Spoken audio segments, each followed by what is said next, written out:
Selamat datang di kanal Kisah Hidup. Ibu melarangku datang ke pesta ulang tahun ibu mertuaku. Pukul 9 malam, adik iparku menelepon dan mengancam, jika aku tidak datang, ibu tidak akan memotong kue tartnya. Aku menjawab bahwa aku tidak akan lagi ikut serta dalam sandiwara mereka. Dan ketika tiba saatnya membayar tagihan, mereka semua membeku syok.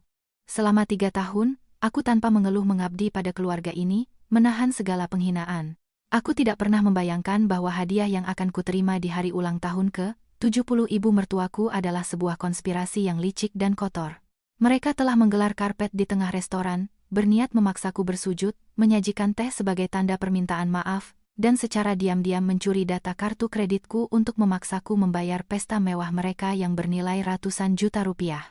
Sambil memegang serbet beludru yang lembut, aku dengan hati-hati membersihkan kaca pada sebuah kaligrafi emas berbingkai ukir. Untaian doa dan harapan panjang umur yang terukir indah berkilauan di bawah cahaya lampu gantung di ruang tamu.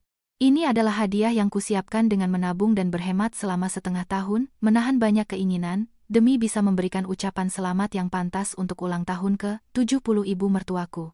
Sejak hari aku masuk ke dalam keluarga mereka, aku selalu percaya bahwa jika kita hidup dengan tulus dan memperlakukan orang dengan sepenuh hati, bahkan batu pun lama-kelamaan akan terkikis. Aku berharap hadiah yang berkesan ini akan menyenangkannya, meruntuhkan dinding tak kasat mata di antara kami, dan melunakkan prasangka buruk yang ia pendam terhadapku selama 3 tahun ini. Suamiku, Bayu, adalah orang yang baik, tetapi sangat lemah dan tak berdaya di hadapan keluarganya.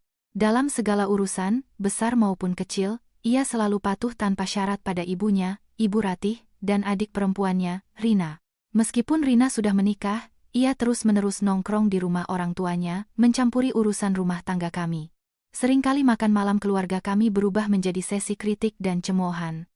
Mulai dari caraku berjalan dan berpakaian, hingga caraku mengelola anggaran keluarga.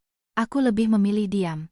Kupikir, sudah menjadi kewajiban seorang menantu untuk sedikit bersabar demi kedamaian di rumah. Generasi yang lebih tua punya prinsip mereka sendiri.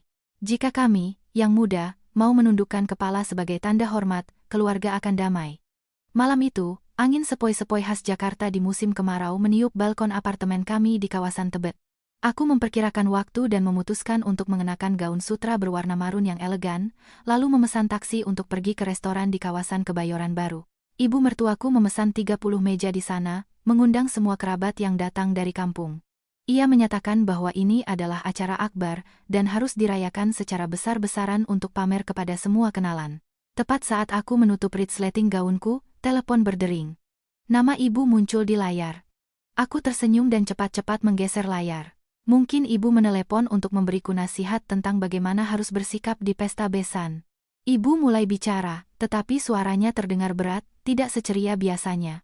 "Sinta, anakku. Kamu sedang apa? Sudah berangkat ke restoran?" Aku menjawab dengan riang, "Ini sedang ganti baju, Bu." Kaligrafinya sudah Sinta lap sampai berkilau, tinggal panggil taksi saja. "Ibu dan Bapak sudah makan malam atau masih menunggu Bapak pulang kerja?" Di seberang telepon, hening sejenak. Aku mendengar ibu menghela napas berat, lalu, ia berkata dengan suara yang tegas, setiap kata diucapkan dengan jelas. "Dengarkan ibu baik-baik, sekarang juga, lepas gaun itu. Jangan bawa hadiah apapun dan jangan berani-berani pergi ke restoran itu, tetap di rumah dan jangan kemana-mana." Aku tertegun. Tanganku yang memegang tas berhenti di udara. Ibuku adalah seorang guru pensiunan. Orang yang lembut, sopan, dan sangat menghormati tradisi. Sejak hari pernikahanku, ia selalu menasihatiku untuk menghormati yang lebih tua, memperlakukan orang tua suami seperti orang tuaku sendiri, dan tidak pernah membantah mereka. Mengapa orang yang selalu mengajarkanku tentang bakti seorang anak tiba-tiba melarangku pergi ke ulang tahun ibu mertuaku? Aku bertanya dengan cemas, "Bu, ada apa? Apa terjadi sesuatu di kampung atau Bapak sakit?" Ibu menjawab cepat, nadanya tajam. "Ibu dan Bapak baik-baik saja. Tapi kamu, Nak, yang akan mereka jadikan bahan tertawaan. Tadi ibu baru pulang dari pasar, bertemu Bu Dewati, mantan tetangga ibu mertuamu di kampung. Dia juga datang ke Jakarta untuk pesta itu, dan dia menceritakan ke seluruh pasar jebakan apa yang sudah disiapkan keluarga suamimu untukmu malam ini." Punggungku terasa dingin. Intuisi mengatakan ada yang tidak beres. Tawa tertahan, tatapan tajam ibu mertua, dan senyum sinis Rina beberapa hari terakhir tiba-tiba muncul jelas dalam ingatanku. Aku menggenggam telepon erat-erat, menarik napas dalam-dalam untuk tetap tenang, dan menunggu penjelasan ibu. Suara ibu terdengar datar, tetapi di dalamnya ada kepedihan yang luar biasa. Ia menceritakan dengan detail semua yang Budewati umbar di pasar. Ternyata, di balik pesta mewah ini tersembunyi sebuah skenario sempurna yang ditulis langsung oleh Rina, adik iparku yang tercinta. Dan ibu mertuaku menyetujuinya sepenuhnya, bahkan sudah tidak sabar menantikan kemenangannya. Ibu mengulang dengan jelas, Budewati berteriak di pasar, katanya Rina menyuruh semua kerabat untuk makan dan minum sepuasnya malam ini. Di akhir acara, akan ada pertunjukan hebat, mereka akan menggelar karpet tepat di depan panggung restoran. Ketika semua kerabat, tetangga, dan tamu berkumpul, mereka akan memanggilmu, memaksamu untuk melakukan sungkem, bersujud, di atas karpet itu dan secara terbuka menyajikan secangkir teh kepada ibu mertua, untuk memohon ampun karena selama 3 tahun menikah, kamu belum juga memberinya seorang cucu. Tapi bukan itu saja, lanjut ibu. Mereka sudah menyebarkan gosip di antara kerabat bahwa menantu yang berbakti ini sudah menyiapkan amplop berisi 50 juta rupiah sebagai hadiah ulang tahun. Mendengar itu, telingaku berdenging dan jantungku seakan diremas. Bersujud. 50 juta rupiah. Di zaman apa kita hidup? Mereka menggunakan tradisi kuno yang biadab ini untuk menginjak-injak harga diri manusia. Fakta bahwa kami belum punya anak sama sekali bukan salahku. Dokter sudah lama mendiagnosis, penyebabnya ada pada Bayu. Ia memiliki masalah dengan kesehatan reproduksinya dan memerlukan pengobatan jangka panjang. Aku, karena kasihan pada suamiku dan takut melukai harga diri maskulinnya, menyimpan rahasia ini rapat-rapat, mengambil semua kesalahan di hadapan ibu mertuaku agar ia bisa hidup tenang. Dan beginilah cara mereka membalas pengorbanan dan kebesaran hatiku. Mereka memutuskan untuk menggunakannya sebagai alat untuk mempermalukanku di depan umum. Dan 50 juta rupiah itu, dari mana aku bisa mendapatkannya? Gaji sebagai pegawai kantoran pas-pasan untuk membayar tagihan hidup yang tinggi di Jakarta. Ditambah lagi, Bayu selalu memaksaku memberikan sejumlah uang yang tidak sedikit setiap bulan kepada ibunya untuk uang jajan. Uang untuk membeli kaligrafi ini adalah semua yang bisa kukumpulkan dari mengambil pekerjaan sampingan di malam hari selama setengah tahun terakhir. Mereka sengaja menyebarkan gosip itu di antara kerabat, agar jika aku tidak memberikan uang itu, mereka bisa menilaiku sebagai menantu yang pelit, sombong, dan tidak tahu berterima kasih. Dan jika karena gengsi aku sampai berutang, mereka akan dengan senang hati menerima setumpuk uang. Sekali mendayung, 2-3 pulau terlampaui. Betapa kejam dan liciknya. Ibu melanjutkan, suaranya bergetar. Anakku, ibu dan bapak membesarkanmu, memberimu pendidikan, dan menikahkanmu dengan harapan kamu punya sandaran yang kuat. Ibu mengajarimu untuk bersabar demi kedamaian keluarga, bukan untuk dijadikan bahan tertawaan dan martabatmu diinjak-injak. Jika kamu bersujud di depan semua orang itu, bagaimana nanti ibu dan bapak bisa menatap mata orang lain? Dengarkan ibu, jangan pergi kemanapun. Matikan teleponmu dan tetap di rumah. Air mata mulai mengalir di pipiku, entah sejak kapan. Ini bukan air mata kelemahan, melainkan air mata kebencian dan sakit hati yang mendalam. 3 tahun masa mudaku, 3 tahun aku setia merawat keluarga ini, menganggap mereka seperti keluargaku sendiri. Dan sebagai balasannya, di mata mereka aku hanyalah makhluk rendahan, alat untuk memeras uang dan pamer di depan orang lain. Aku cepat-cepat menghapus air mataku, menarik napas dalam-dalam, dan tiba-tiba sebuah kekuatan tak terlihat bangkit dalam diriku.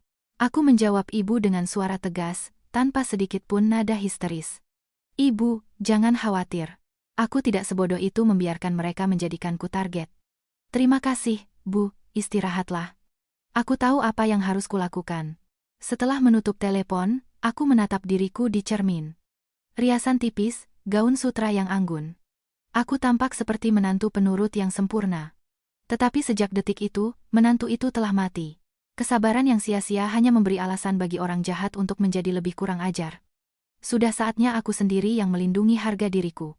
Setelah berdiri sejenak di tengah ruang tamu, aku memutuskan untuk menelepon Bayu.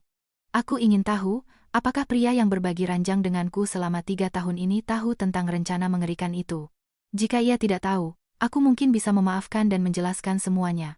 Tapi jika ia terlibat, maka tidak ada lagi alasan untuk mempertahankan pernikahan ini. Nada sambung berbunyi lama. Akhirnya Bayu menjawab. Di latar belakang, musik keras terdengar, piring berdentang, dan terdengar suara riuh tawa para kerabat. Bayu berbicara dengan tergesa-gesa. Halo, kamu sudah siap? Pesan taksi dan langsung ke restoran. Semua saudara kita dari kampung sudah kumpul. Cepatlah, nanti kamu ketinggalan acara pembukaannya. Aku bertanya perlahan, berusaha agar suaraku terdengar benar-benar tenang. Kamu di mana sekarang? Aku mau tanya sesuatu. Katanya, hari ini aku harus sungkem, menyajikan teh untuk ibu, dan memberikan amplop berisi 50 juta di depan semua kerabat. Apa itu benar, Bayu? Di ujung sana, keheningan total. Musik masih berdentung, tetapi Bayu tidak menjawab. Beberapa detik keheningan itu menjadi jawaban yang paling fasih. Hatiku membeku sepenuhnya. Sesaat kemudian, Bayu mulai tergagap, mencari-cari kata. Suaranya menjadi pelan, seolah takut ada yang mendengar. Siapa?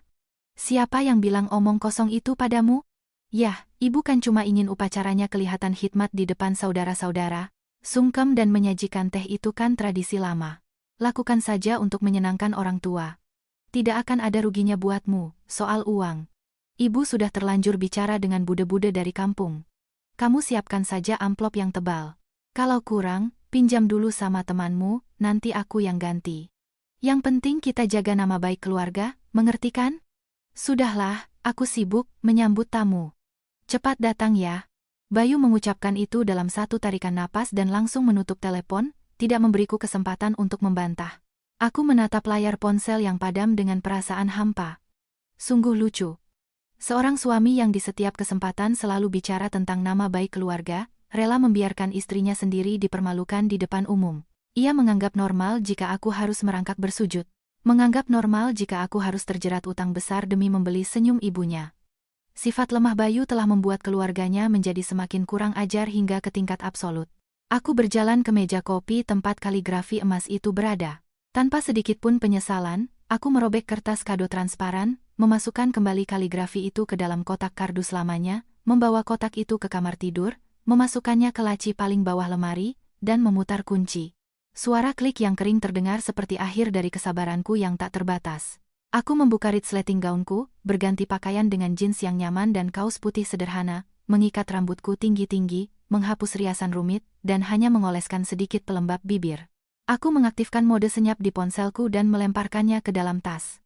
Sandiwara sungkem ini, biarkan ibu mertua dan adik iparku yang memainkannya sendiri. Aku tidak wajib menjadi aktris dalam pertunjukan kejam mereka. Hari ini adalah akhir pekan, dan aku berhak menghirup udara segar, minum kopi yang enak, dan menikmati ketenangan, bukan menjerumuskan diri ke dalam jurang penghinaan.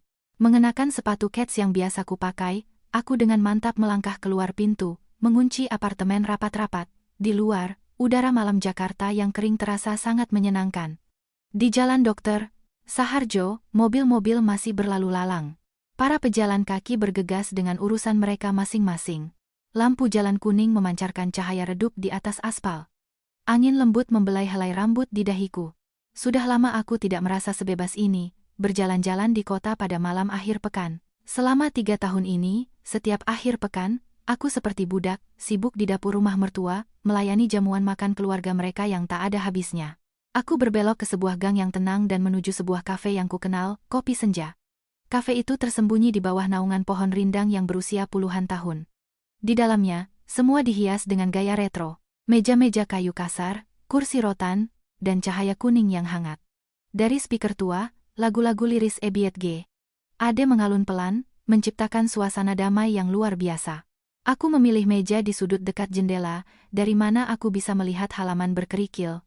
Pelayan tersenyum ramah. Aku memesan 1 poci teh jahe sereh yang pekat.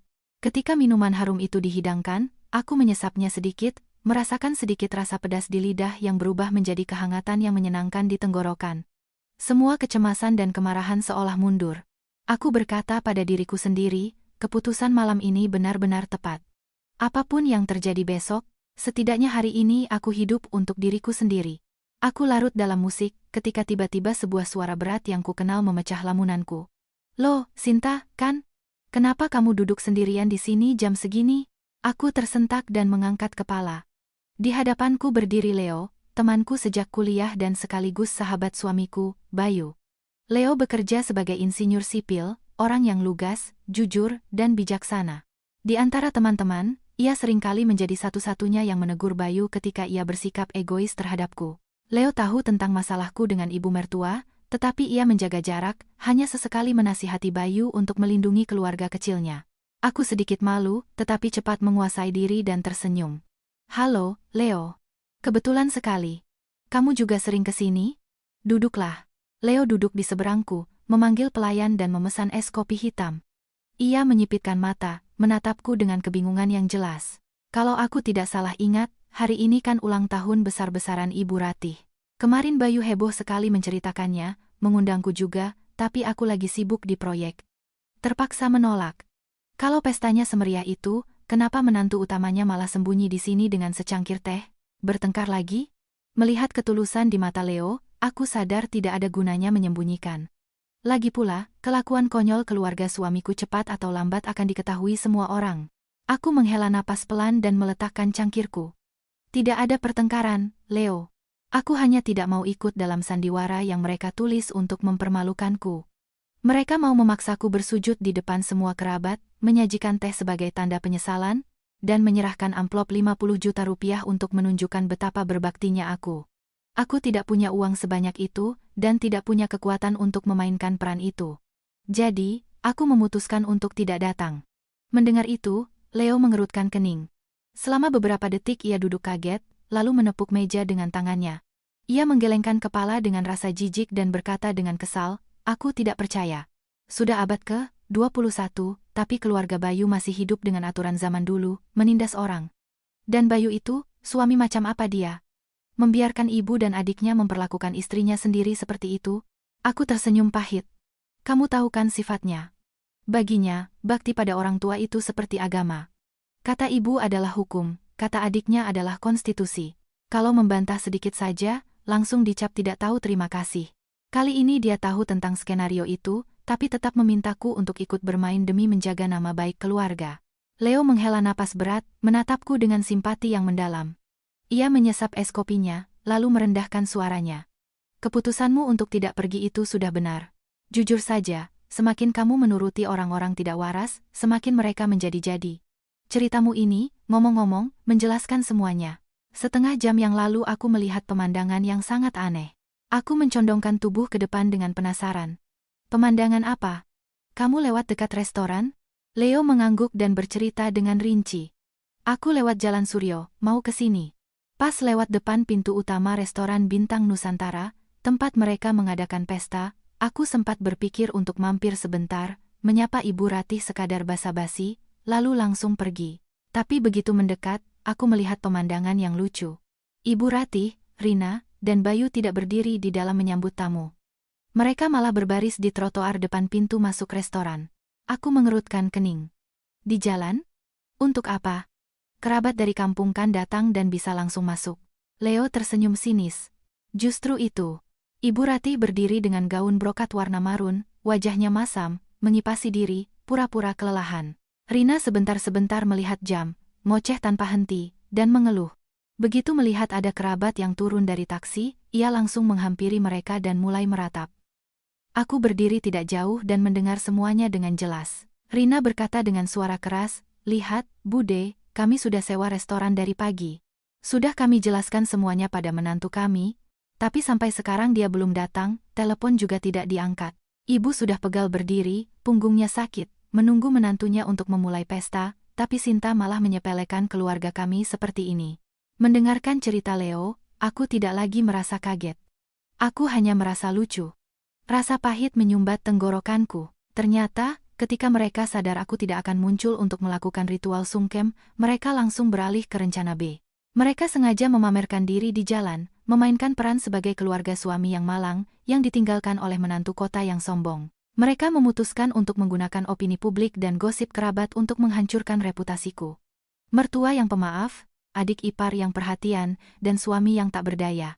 Dan aku secara otomatis menjadi penjahat utama, si menantu kurang ajar yang tidak tahu berterima kasih.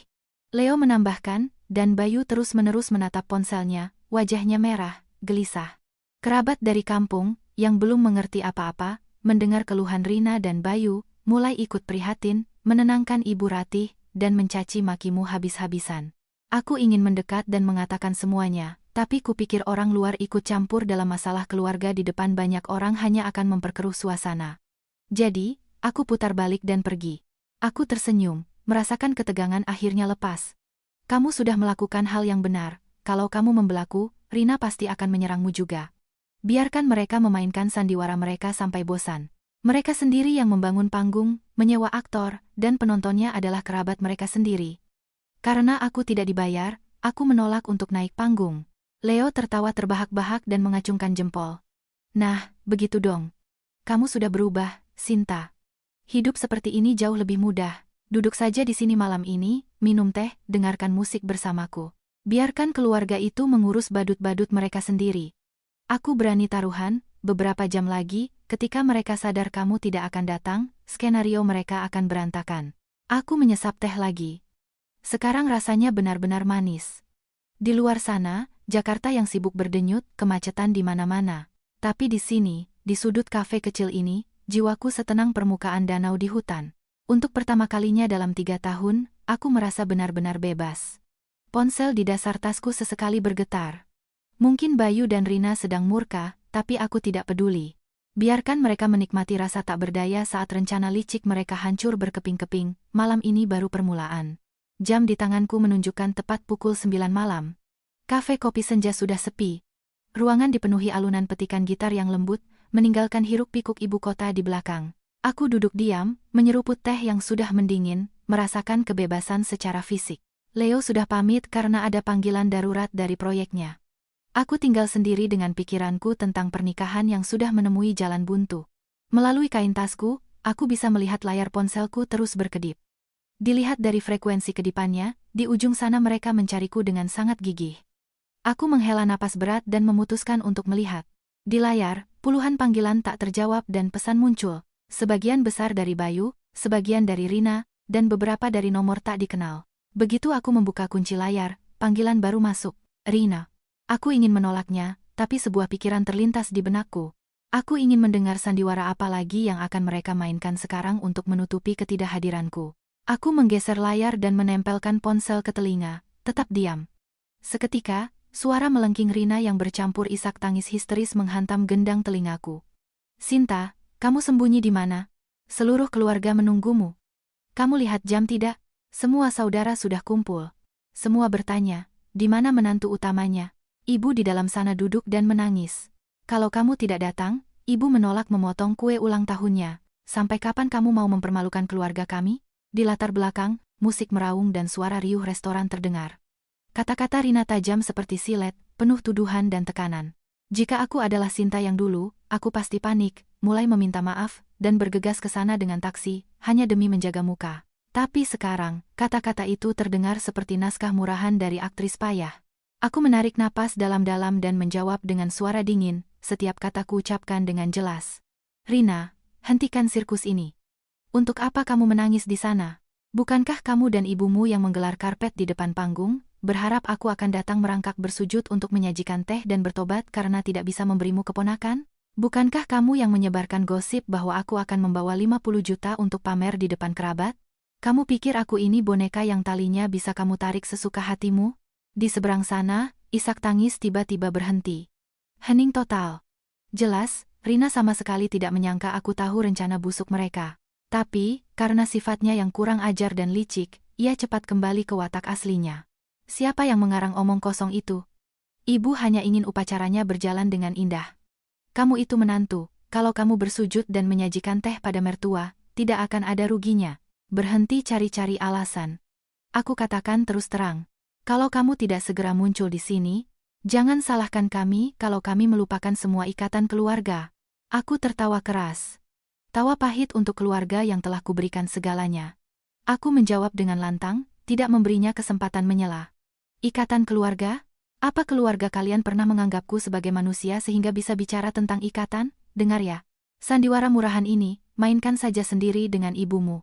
Aku tidak akan ikut serta lagi. Selamat menikmati malam bersama keangkuhan kalian yang tak terbatas. Setelah mengatakan itu, aku dengan tegas menekan tombol putus, mengubah ponsel ke mode jangan ganggu agar tidak lagi mendengar sampah itu. Meletakkan ponsel di meja, aku merasa seolah sebuah lempengan beton yang menekanku selama 3 tahun telah terangkat dari pundakku. Kerabat dari kampung pasti kebingungan. Pesta mewah berubah menjadi pertunjukan konyol. Aku tahu badai yang sebenarnya masih akan datang, tapi setidaknya malam ini aku yang mengendalikan situasi. Aku memanggil pelayan, membayar, dan bersiap untuk pergi. Di kepalaku mulai muncul sebuah dugaan besar yang menakutkan, mengapa Rina begitu putus asa mencoba menyeretku ke sana dengan alasan kue tart. Ketidakhadiranku memang merusak pertunjukan mereka, tapi tidak sampai harus mengacaukan seluruh acara makan malam. Kecuali, kehadiranku sangat penting untuk sesuatu yang lebih pragmatis. Keluar dari kafe, aku merasakan angin dingin menerpa wajahku. Mobil di jalan Dr. Saharjo sudah sangat sedikit. Aku menaikkan kerah jaketku dan berjalan cepat di trotoar, sementara otakku sibuk mencari jawaban. Mereka bisa saja memotong kue tart sendiri, mengangkat gelas, dan berbohong bahwa aku tiba-tiba sakit. Mengapa harus menelepon dengan ancaman dan air mata, menuntut kedatanganku?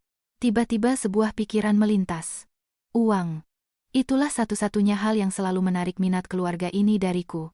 Pesta untuk 30 meja di restoran bintang Nusantara. Itu bukan hal yang murah. Seperti yang dibanggakan Bayu, meja termurah di sana harganya sekitar 5 juta rupiah, dan itu belum termasuk alkohol, dekorasi, dan layanan. Tagihan totalnya bisa dengan mudah melebihi 200 juta rupiah. Awalnya, ibu mertua dengan lantang menyatakan akan membayar semuanya sendiri dari tabungannya. Bayu mengiyakan, mengatakan agar aku tidak khawatir, cukup siapkan hadiah yang bagus. Tapi, mengetahui sifat pelit ibu mertuaku yang luar biasa, yang rela mati demi 1 sen, aku tahu ia tidak akan pernah mau mengeluarkan uang sebanyak itu untuk memberi makan banyak orang. Dan Rina, adik iparku, hanya pandai bicara. Kenyataannya, ia tidak akan mengeluarkan serupiah pun untuk ibunya. Jadi, siapa yang seharusnya membayar tagihan astronomis malam ini? Intuisi berteriak bahwa ada sesuatu yang tidak beres. Aku buru-buru mengeluarkan ponsel, mencari nomor manajer restoran bintang Nusantara di kontak. Untungnya, tahun lalu perusahaan kami mengadakan acara di sana, dan nomor manajer, Pak Michael, masih kusimpan. Setelah nada sambung ketiga, ia menjawab. Di latar belakang, suara riuh pesta terdengar. Halo, restoran bintang Nusantara, Michael di sini. Aku berdeham, mencoba berbicara setenang dan seprofesional mungkin. Selamat malam, Pak Michael. Ini Sinta, istri Bayu. Malam ini keluarga kami memesan pesta untuk 30 meja di ruang Mahameru. Bolehkah saya menanyakan sesuatu mengenai pembayaran acara malam ini? Mendengar nama pemesan, Pak Michael langsung berubah ramah. Oh iya, selamat malam, Bu Sinta. Pesta Anda berjalan dengan sangat meriah. Mengenai pembayaran, Ibu tidak perlu khawatir. Kemarin siang, Pak Bayu datang ke sini, menyetujui menu, dan meninggalkan data kartu kredit Ibu sebagai jaminan. Beliau berpesan agar kami memberikan pelayanan terbaik, dan di akhir acara, beliau bilang kami bisa langsung mendebit seluruh total tagihan dari kartu Ibu. Katanya limitnya besar, jadi kami bisa dengan bebas memenuhi semua keinginan Ibu Ratih dan Mbak Rina. Telingaku berdenging. Punggungku seperti disetrum. Dunia di depan mataku goyah. Diam-diam menggunakan data kartu kredit istri untuk memaksanya membayar pesta mewah demi pamer di depan kerabat. Itulah tujuan sebenarnya dari sandiwara sempurna mereka.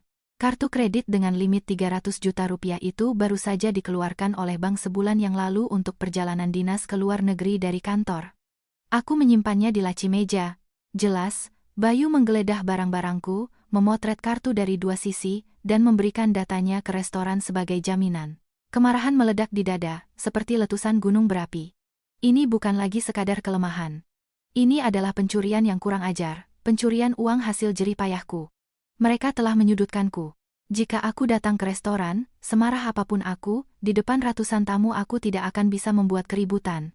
Akhirnya, aku harus menahan amarah dan menandatangani tagihan demi menjaga sisa harga diriku dan menutupi aib keluarga busuk ini. Rencana yang jenius, tidak memberikan jalan keluar bagi korbannya. Aku membeku di tepi trotoar, menggenggam ponsel begitu erat hingga buku-buku jariku memutih. Amarah mendidih, tapi akal sehat mengambil alih. Sekarang bukan waktunya untuk menangis atau mengasihani diri sendiri. Aku harus bertindak cepat untuk menghentikan perampokan terang-terangan ini. Aku mulai berbicara. Suaraku menjadi keras, penuh wibawa dan ancaman. Pak Michael, dengarkan saya baik-baik. Kartu kredit yang datanya diberikan oleh Bayu digunakan tanpa sepengetahuan saya. Ini adalah pencurian data. Saya adalah pemilik sah satu-satunya kartu ini. Saya tidak pernah memberikan kuasa kepada siapapun untuk menggunakannya, apalagi untuk membayar pesta ini.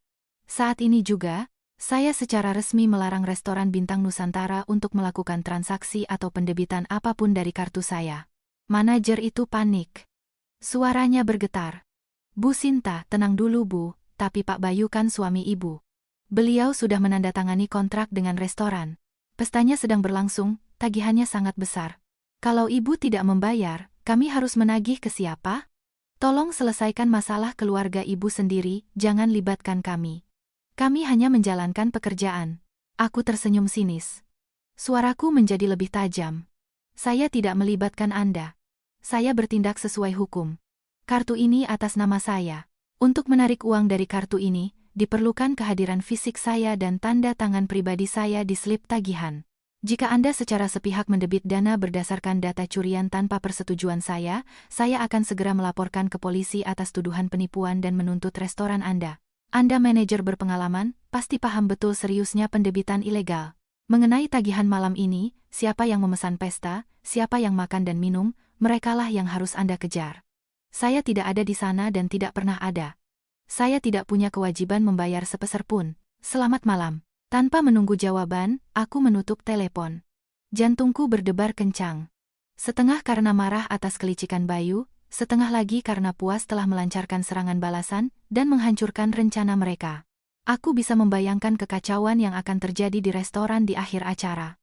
Ketika pelayan membawa tagihan, keluarga itu akan saling melempar tanggung jawab. Orang-orang ini datang dengan kantong kosong, hanya berbekal kesombongan yang tak terbatas. Mereka tidak punya ratusan juta untuk membayar. Biarkan mereka sekarang merasakan penghinaan saat petugas keamanan restoran tidak mengizinkan mereka keluar dari ruangan. Inilah harga untuk keserakahan dan kekejaman mereka yang tak berdasar. Sekarang aku tidak bisa kembali ke apartemen kami di Tebet. Jika aku ke sana, malam ini atau besok pagi, seluruh gerombolan mereka akan datang, menggedor pintu, dan menuntut agar aku menyelamatkan mereka. Aku butuh tempat yang aman, di mana aku dicintai dan dilindungi. Aku melambaikan tangan, menghentikan taksi. Ke Pondok Indah, Pak, kataku pada sopir paruh baya itu. Tolong lebih cepat, sangat mendesak. Mobil meluncur mulus ke dalam arus lalu lintas malam. Aku bersandar di kursi, menatap lampu-lampu Jakarta yang berlalu. Bayangan ibuku yang baik dan perhatian muncul di benakku. Sejak malam tadi, ia pasti cemas memikirkanku. Aku mengeluarkan ponsel dan mengetik pesan singkat. Bu, buka pintunya. Sinta pulang. Sinta sudah memutuskan segalanya. Setelah mengirim pesan, aku memejamkan mata. Pertarungan hari ini telah kumenangkan, tapi aku tahu, besok badai yang sesungguhnya akan datang. Taksi berhenti di depan sebuah kompleks perumahan elit di Pondok Indah, tempat orang tuaku tinggal, sudah lewat jam 11 malam. Halaman sepi. Hanya beberapa penghuni yang sedang mengajak anjing mereka berjalan-jalan. Aku membayar taksi, menaikkan kerah jaket, dan turun. Perasaan kembali ke rumah selalu memberiku kedamaian yang luar biasa. Tapi kedamaian itu hancur berkeping-keping begitu, aku melangkah melewati pintu kaca lobi. Di area tunggu, sesosok pria yang kukenal sedang mondar-mandir. Ia berjalan berputar-putar dengan gelisah. Rambutnya yang siang tadi tertata rapi kini acak-acakan. Dasi miring ke samping. Itu Bayu. Melihatku, ia berlari ke arahku seperti orang gila. Matanya memerah, wajahnya dipenuhi amarah dan panik. Ia menghalangi jalanku dan berteriak begitu keras hingga petugas keamanan menoleh. Dari mana saja kamu sampai selarut ini, Sinta? Kamu tahu tidak, keluargaku disandera di restoran. Kerabat sudah pulang semua, tapi manajer menagih kami 210 juta. Dia bilang kamu menelepon dan melarang uang ditarik dari kartu. Kamu sudah gila, ya? Kamu mau membuat keluargaku mati? Aku berdiri tegak, menatap wajah pria yang pernah kusebut suami. Benang ikatan terakhir telah putus. Aku sama sekali tidak takut dengan agresinya. Aku menatap lurus ke matanya, dengan tatapan dingin dan menjawab begitu keras, hingga suaranya menggema di lobi yang kosong. Aku yang membuat keluargamu mati? Atau kalian sendiri yang menggali kubur kalian? Bayu, usiamu sudah 30 tahun. Kamu punya nurani tidak? Kamu diam-diam menggeledah barang-barangku, mencuri data kartu kredit istrimu untuk membiayai pamer keluargamu.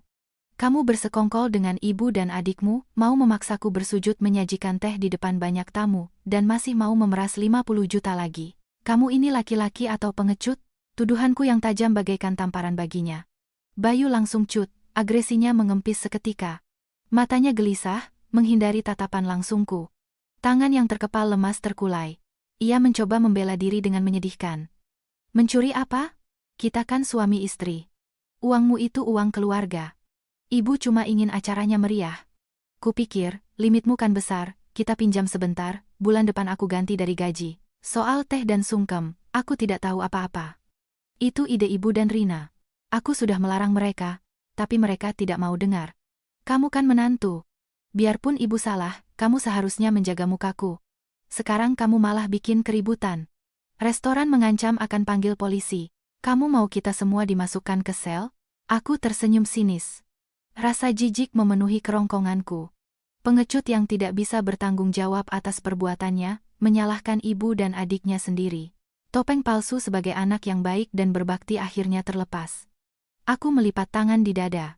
Menjaga mukamu? Lalu siapa yang menjaga kehormatanku? Ganti dari gaji? Gajimu ke-15 juta, dan itu kau habiskan untuk nongkrong dengan teman-teman dan belanja untuk Rina. Dari mana kamu bisa dapat 200 juta untuk bayar utang padaku? Berhenti berbohong. Kartu itu atas namaku. Transaksi sudah diblokir. Kalian mau pesta, bayar sendiri. Kalian tidak akan dapat sepeser pun dariku. Bayu melangkah maju, mencoba meraih tanganku, tapi aku menghindar dengan cepat. Wajahnya menunjukkan keputusasaan total. Menyadari ancaman tidak berhasil, ia beralih ke mode kerabat miskin, menunjukkan sifat aslinya. Ia menangkupkan kedua tangannya memohon. Suaranya bergetar. Sinta, kumohon. Kita sudah 3 tahun bersama. Aku tahu aku salah. Aku bodoh. Tapi sekarang situasinya gawat, tekanan darah ibu naik, dia terbaring di sofa. Rina menangis, ditahan petugas keamanan. Direktur restoran bilang, kalau dalam 1 jam uangnya tidak ada, mereka akan panggil polisi dan kita semua dibawa ke kantor polisi.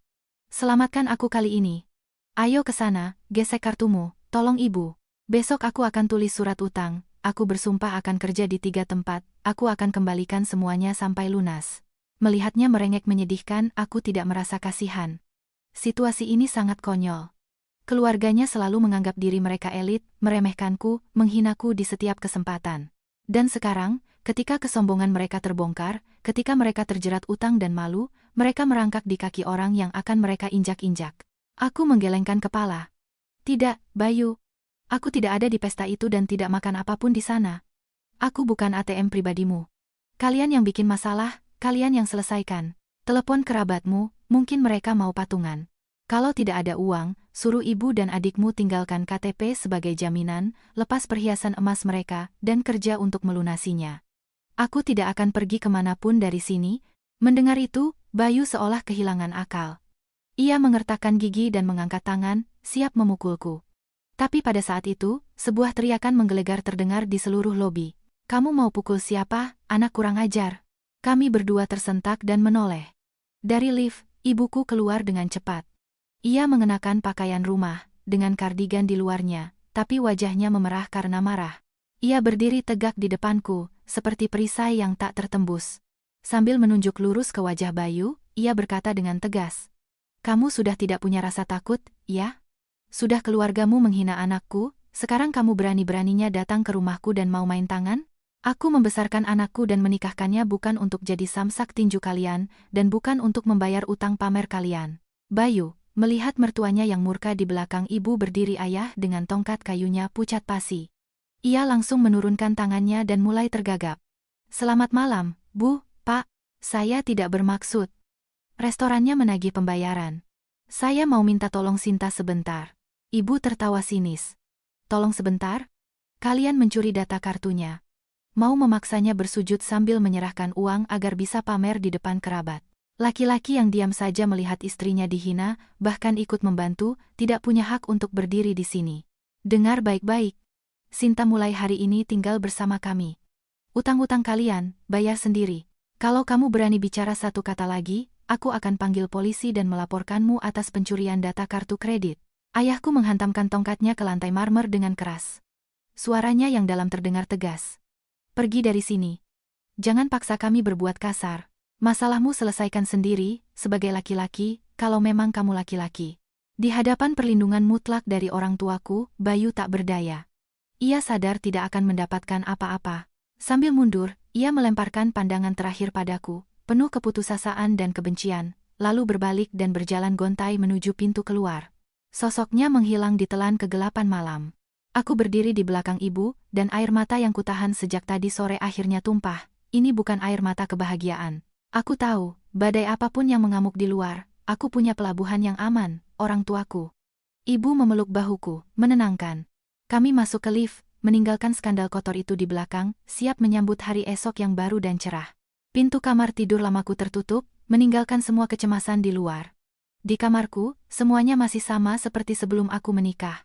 Ranjang kayu, aroma melati yang lembut dari diffuser. Aku merasa benar-benar aman. Tidak ada lagi bersih-bersih tengah malam setelah Bayu mabuk, tidak ada lagi komentar pedas dari ibu mertua. Aku berbaring di kasur yang empuk dan terlelap dalam tidur yang paling nyenyak selama 3 tahun terakhir. Keesokan paginya, aku terbangun oleh sinar matahari pagi. Jam menunjukkan pukul 7 pagi. Aku meregangkan tubuh, merasa sangat ringan. Seperti biasa, aku meraih ponsel. Begitu layar menyala, rentetan notifikasi membanjiriku. Lebih dari 80 panggilan tak terjawab dan ratusan pesan dari Bayu, Rina, dan kerabat suami. Aku dengan tenang membuka percakapan, seolah membaca naskah sinetron yang akhirnya sudah ku ketahui. Pesan pertama dari Bayu datang sekitar pukul 11 malam, tepat setelah ayah mengusirnya. Dalam kepanikan, ia menulis bahwa manajer Bintang Nusantara mengunci mereka di restoran.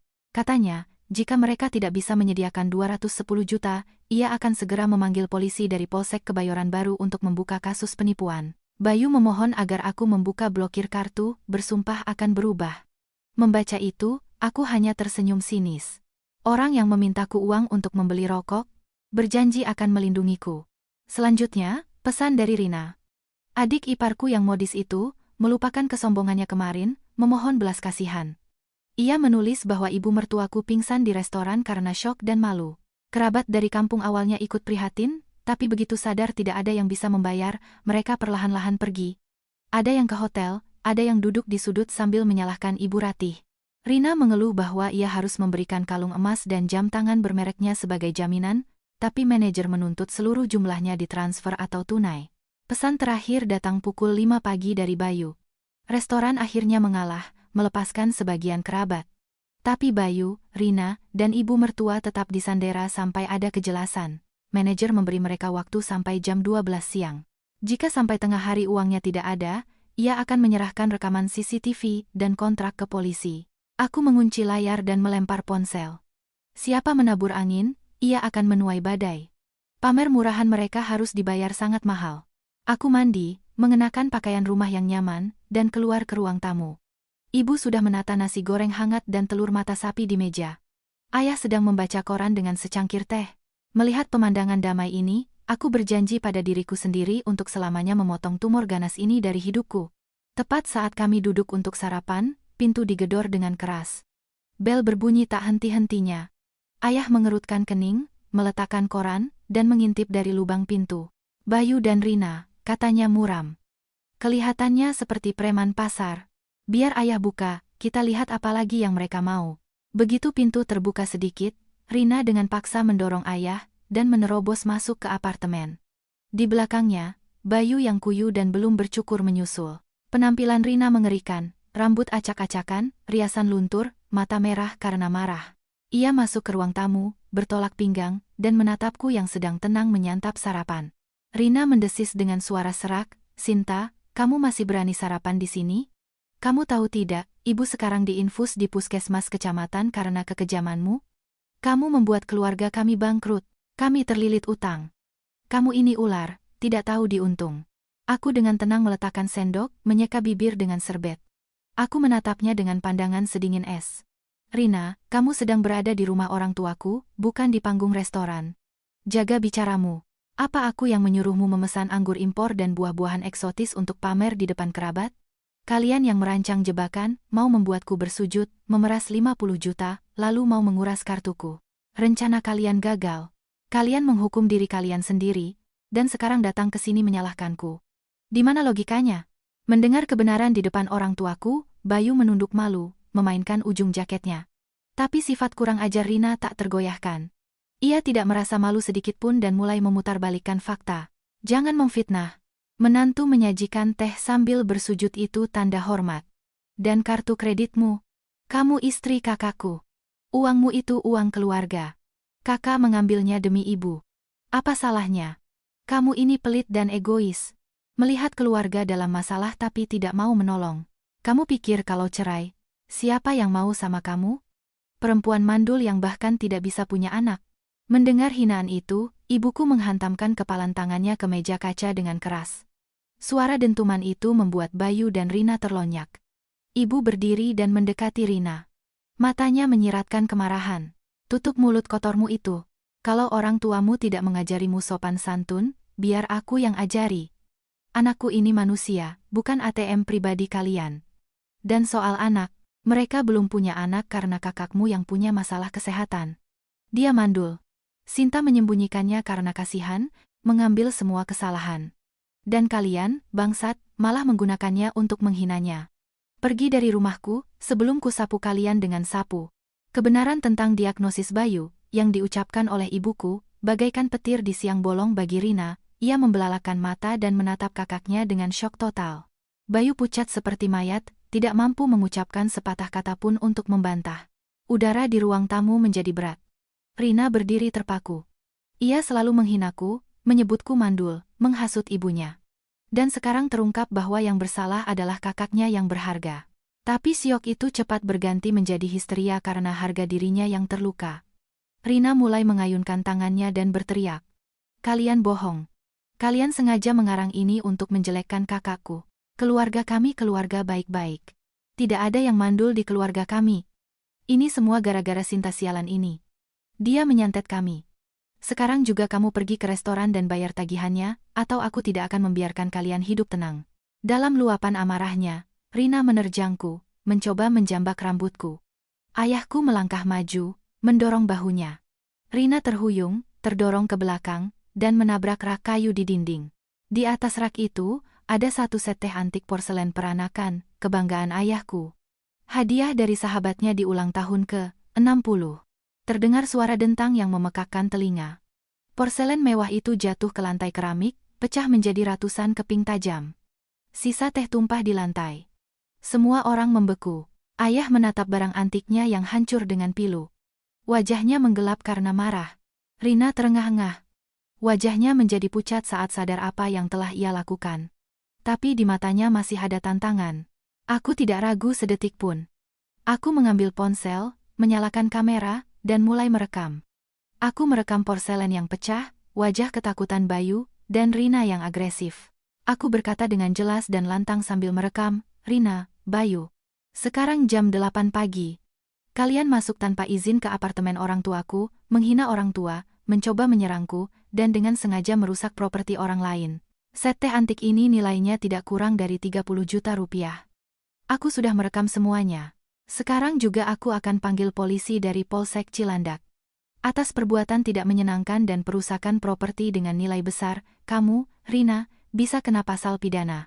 Mendengar kata polisi dan pidana, kesombongan Rina langsung lenyap. Rasa takut yang luar biasa mengubah wajahnya, ia mundur, mencengkeram sandaran sofa dengan tangan gemetar. Bayu panik, berlari ke arahku, mencoba merebut ponsel, tapi ayah menghalanginya dengan tongkat. Bayu, nyaris menangis, memohon. Sinta, kumohon, matikan kameranya. Rina tidak sengaja, dia tidak bermaksud memecahkannya. Kalau kamu panggil polisi, dia bisa dipenjara. Kasihanilah aku, kasihanilah ibu. Dia kan di rumah sakit, maafkan dia kali ini. Aku mundur selangkah, jari berada di atas tombol panggilan darurat. Aku menatap Bayu dengan rasa jijik yang luar biasa. Tidak sengaja, dia masuk ke rumahku, menghina orang tuaku, mau menyerangku, dan memecahkan barang antik. Itu tidak sengaja? Kamu pikir hukum akan memaafkan ketidaksengajaan? Keluarga kalian terbiasa menindas yang lemah. Hari ini kalian akan tahu apa itu hukum. Rina akhirnya hancur. Ia jatuh berlutut di lantai, tidak peduli dengan pecahan porselen, dan menangis meraung-raung. Bukan lagi hinaan, hanya isak tangis dan permohonan. Tapi bagiku, air mata buayanya tidak berarti apa-apa. Orang-orang ini hanya takut ketika diancam penjara atau kebangkrutan finansial. Mereka tidak pernah menyesali rasa sakit yang mereka timbulkan. Bayu menjambak rambutnya sendiri, berlari-lari di ruangan. Utang di restoran 210 juta, dan sekarang adiknya terancam penjara. Semua jalan keluar ada di tanganku. Aku menghentikan rekaman, menyimpan video itu, dan mengirimkannya ke emailku. Aku dengan tenang duduk di kursi dan menatap mereka. Orang tuaku berdiri di sisiku, seperti dinding yang kokoh. Baiklah, kataku, menghentikan rengekan Bayu dan Rina. Hentikan teater ini, kalau kalian mau menyelesaikan semuanya dengan damai dan tidak berakhir di sel tahanan, dengarkan syarat-syaratku. Ini ultimatum, tidak ada tawar-menawar. Mata Bayu berbinar penuh harap. Ia mengangguk-angguk. Katakan. Sinta, apa saja. Asal jangan panggil polisi dan bantu kami dengan restoran. Aku bersumpah akan menuruti semua maumu. Aku tersenyum sinis. Sumpahnya tidak ada harganya. Aku mengangkat satu jari. Syarat pertama. Pagi ini juga, ibumu dan Rina harus datang ke ruang tamu ini dan membungkuk dalam-dalam, meminta maaf pada orang tuaku atas kelakuan kasar mereka, dan meminta maaf padaku atas pencurian data kartu kredit. Rina mengangkat kepala, ingin membantah, tapi setelah bertemu tatapanku, ia menelan kata-katanya. Aku mengangkat jari kedua. Syarat kedua. Aku tidak akan membayar 210 juta di restoran. Aku hanya akan membayar menu dasar untuk 30 meja yang dipesan ibumu. Semua biaya tambahan alkohol impor, bunga, buah-buahan eksotis yang dipesan Rina untuk pamer kalian bayar sendiri dari kantong kalian. Dan untuk set teh ini, yang kutaksir minimal 30 juta, kamu harus menulis surat pengakuan utang resmi padaku. Bayu berkeringat dingin, ingin mengeluh, tapi aku tidak memberinya kesempatan. Aku mengangkat jari ketiga. Syarat ketiga. Yang paling penting.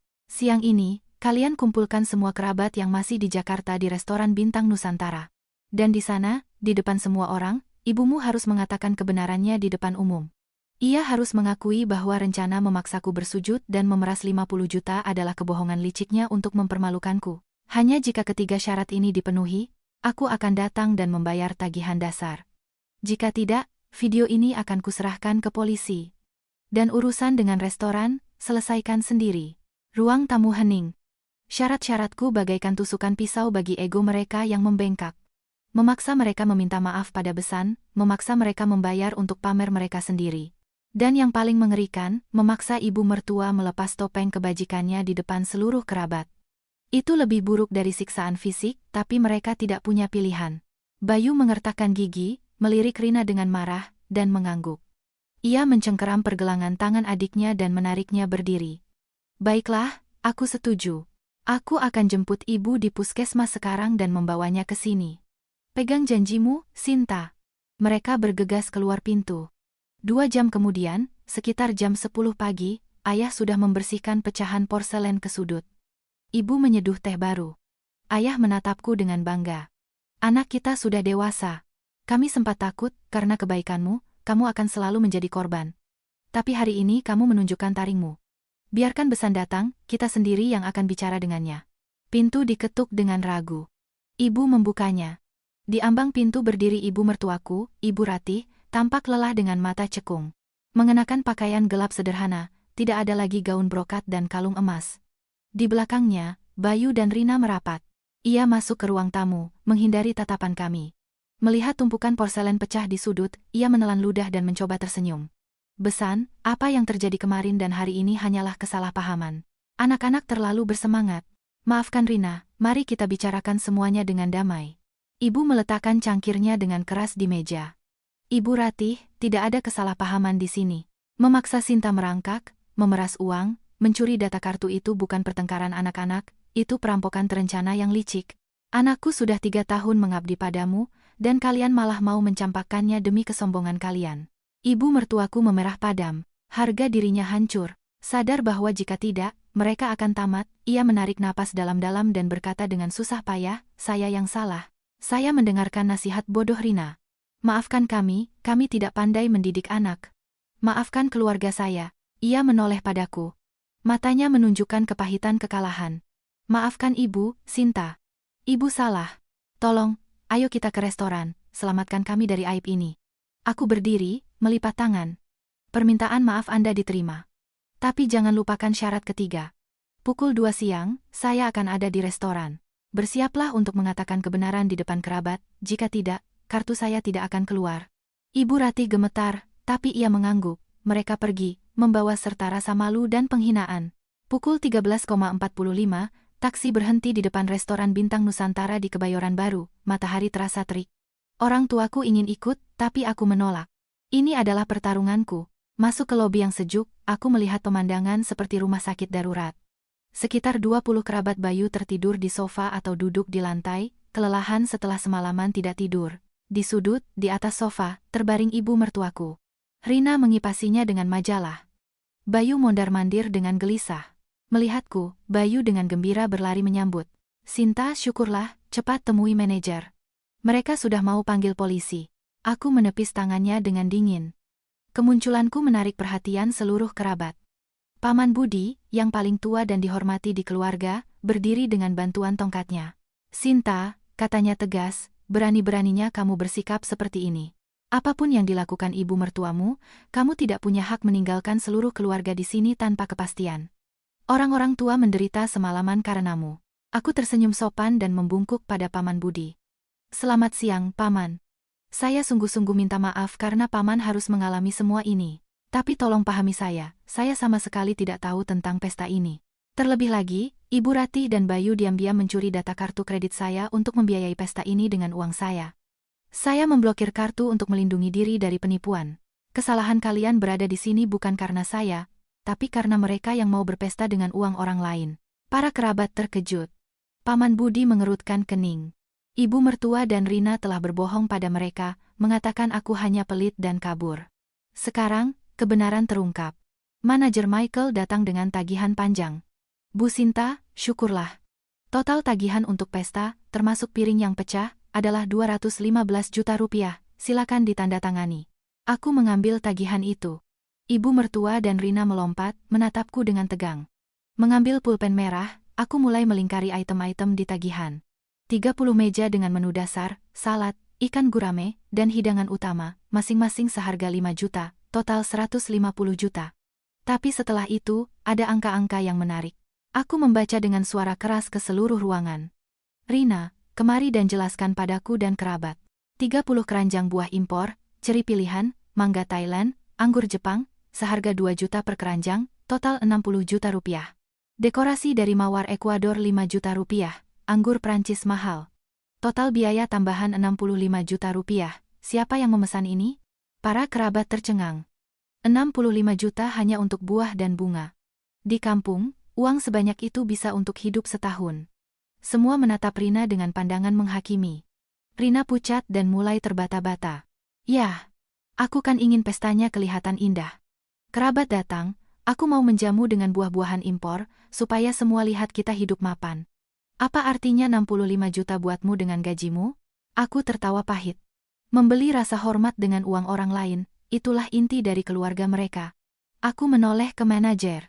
Pak Michael, saya hanya akan membayar tepat 150 juta rupiah untuk menu dasar.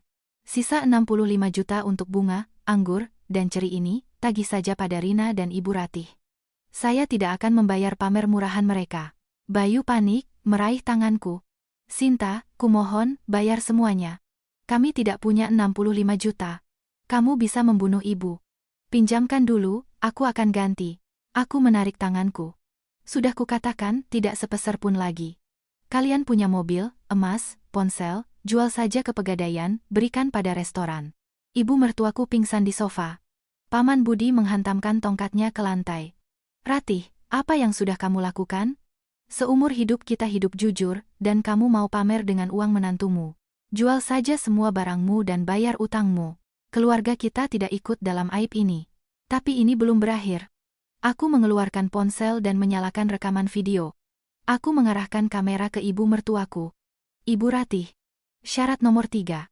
Katakan kebenarannya. Kenapa ibu mau memaksaku bersujud dan kenapa aku tidak datang? Paman Budi menyela. Bersujud apa? Rina bilang kamu sendiri yang mau memberi hadiah 50 juta, tapi berubah pikiran. Aku menjawab Paman, saya tidak pernah berjanji seperti itu. Saya akan dipaksa untuk bertobat di depan umum, karena tidak bisa memberikan mereka keturunan. Para kerabat bergemuruh marah. Biadab sekali. Ibu mertuaku, menangis dan sadar tidak ada jalan keluar, berkata dengan suara terisak di depan kamera, maafkan kami. Ini ide saya dan Rina. Saya ingin mempermalukannya di depan semua orang. Saya menyuruh Rina menyebarkan gosip tentang 50 juta untuk memaksanya memberikan uang. Aku mendekat. Lebih keras. Dan salah siapa kami belum punya anak. Ibu mertuaku menutupi wajahnya dengan tangan dan meraung, itu salah Bayu, dia mandul. Sinta tahu, tapi menyembunyikannya agar dia tidak malu, mengambil semua kesalahan. Dan saya tahu semuanya dan tetap menghinanya. Saya ibu yang jahat. Maafkan saya. Ruangan gempar. Para kerabat berpaling dari mereka dengan jijik. Rina berdiri pucat seperti tembok. Reputasi keluarga mereka hancur selamanya. Aku menghentikan rekaman, mengeluarkan kartu kredit hitamku. Manajer dengan lega menyodorkan mesin EDC, tapi aku menarik tanganku. 150 juta ini akan saya bayar, tapi pertama-tama kita selesaikan utang lama. Aku menatap ibu mertuaku lekat-lekat. Ibu Ratih, ingat dana asuransi kesehatan saya setahun lalu, 30 juta rupiah? Ketika saya keguguran, ibu mengambil kartu ATM saya dengan alasan untuk disimpan, lalu memberikan uang itu pada Rina untuk membeli motor baru. Ibu mencuri uang dari wanita yang baru saja kehilangan anaknya? Para kerabat kembali terkejut. Dan setengah tahun lalu, ibu mencuri set perhiasan emas saya seharga 20 juta, hadiah dari sahabat saya, dan menjualnya untuk pergi berlibur. Total, ibu telah mencuri 50 juta rupiah dari saya. Aku berbalik ke arah Bayu. Dan kamu, suamiku, tahu semua ini dan memaksaku diam demi kedamaian keluarga. Ditambah 30 juta untuk set teh yang dipecahkan oleh adikmu yang tidak waras itu. Kalian berutang padaku 80 juta rupiah. Aku mengeluarkan surat pengakuan utang yang sudah kucetak.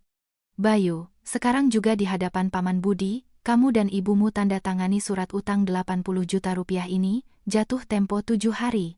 Jika tidak, aku pergi, dan kalian selesaikan sendiri dengan manajer. Bayu dengan tangan gemetar menandatangani kertas itu. Ibu mertuaku membubuhkan tanda tangan dengan gemetar.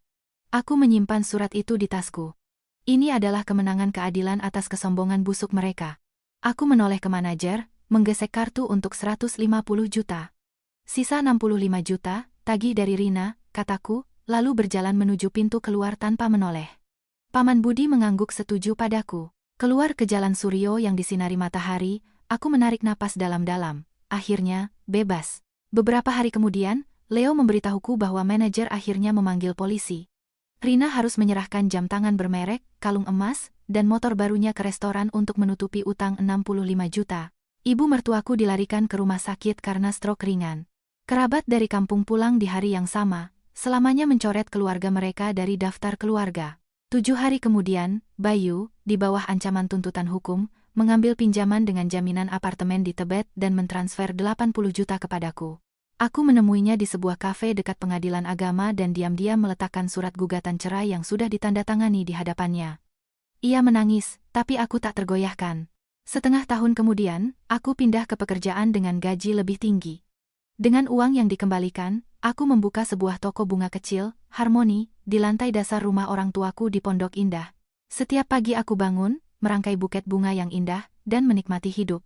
Aku telah belajar pelajaran terpenting, seorang wanita diciptakan bukan untuk menahan penghinaan, melainkan untuk hidup dengan kepala tegak. Hidupku sekarang hanya milikku seorang.